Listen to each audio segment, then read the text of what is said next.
চলছে সমুদ্র থেকে মাছ ধরার নিষেধাজ্ঞা। 58 দিন বন্ধ থাকবে সমুদ্র থেকে মৎস্য আহরণ। তবে যারা এই মৎস্য আহরণের সাথে জড়িত, কেমন কাটছে তাদের জীবন?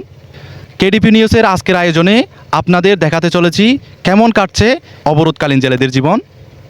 অবরোধকালীন সময়ে সকল মাছ ধরার ট্রলার কূলে এসে জমা হয়েছে। ঘাটে নেই কোনো মাছ ধরার ট্রলার, নেই কোনো কোলাহল।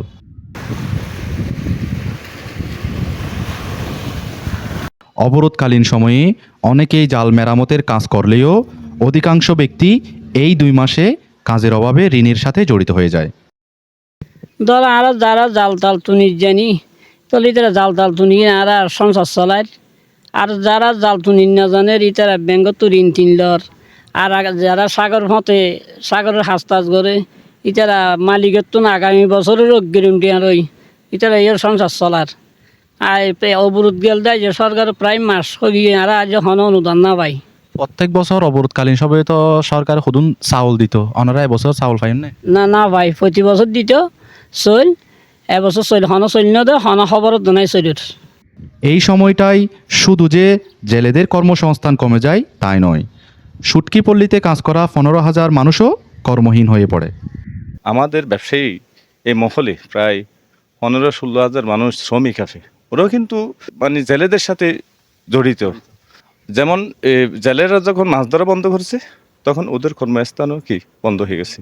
ওরাও কিন্তু এক প্রকার কি ক্ষতিগ্রস্ত, বেকার। ওদেরও যদি ভাষায় যদি সরকার যদি সহায়তা করে এবং সরকারিভাবে যদি অনুদান দেওয়া হয় তাহলে ওদের জন্য ভালো হয়।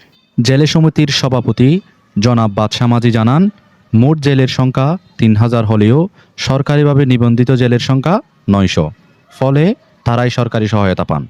আমাদের 1 নম্বর ওয়ার্ডে 3,000-এর উপরে জেলে মৎস্যজীবী আছে, প্রায় 900 মতো নিবন্ধন আছে।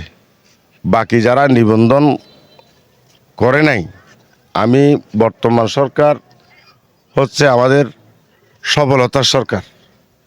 তবে আমি মনে করি এই সরকারের আমলে যদি সে আমাদের জেলেদের সবাইকে যদি সে নিবন্ধনে নিয়ে আসে, মনে করেন চাউল কেউ পাচ্ছে কেউ পাচ্ছে না।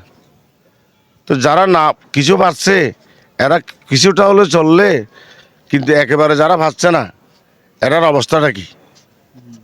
তো আমি বলবো আমাদের 1 নম্বর ওয়ার্ডের যতগুলি জেলে আছে সৎভাবে আমরা সহযোগিতা করব। আপনারা ঊর্ধ্বতন কর্মকর্তা যারা আছেন আমাদের সাথে যোগাযোগ করেন। আমরা ঠিক প্রকৃত জেলে যারা এদের লিস্ট দিব, আপনারা এদেরকে নিবন্ধন করার জন্য অনুরোধ করছেন। নাজিরার টেক মৎস্য আহরণ কেন্দ্র থেকে প্রতি বছর কোটি কোটি টাকা সরকারি আয়ের সাথে যুক্ত হলেও অবরোধকালীন এই সময়ে তাদের সবচেয়ে মানবতার জীবনযাপন করতে হয়। একমাত্র সরকারি পদক্ষেপই পারে তাদের জীবনের স্বাভাবিক গতি ফিরিয়ে আনতে। নাজিরার টেক থেকে নাইমুল হাসান, কেডিপি নিউজ, কক্সবাজার।